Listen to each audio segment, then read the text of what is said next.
हाय viewers, आज मैं Doms का प्लास्टिक क्रेयॉन कलर से एड्स के ऊपर एक पोस्टर ड्राइंग बनाएंगे। तो ये जो डॉम्स का क्रेयॉन कलर है, इसमें एक शार्पनर भी आता है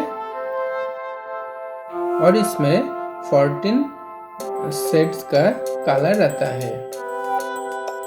तो चलो ड्राइंग को शुरू करते हैं।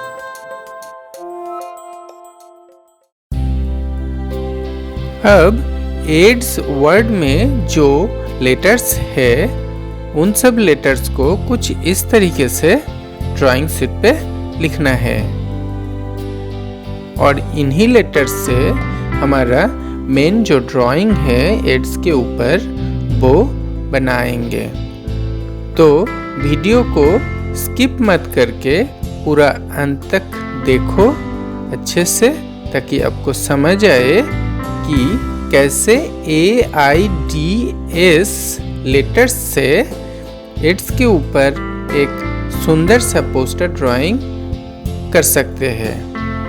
तो प्लीज़ वीडियो को अंत तक देखो और घर पे इस ड्राइंग को ट्राई करो और आप इस ड्राइंग को किसी भी कंपटीशन में कर सकते हो। तो प्लीज़ वीडियो को देखते रहो।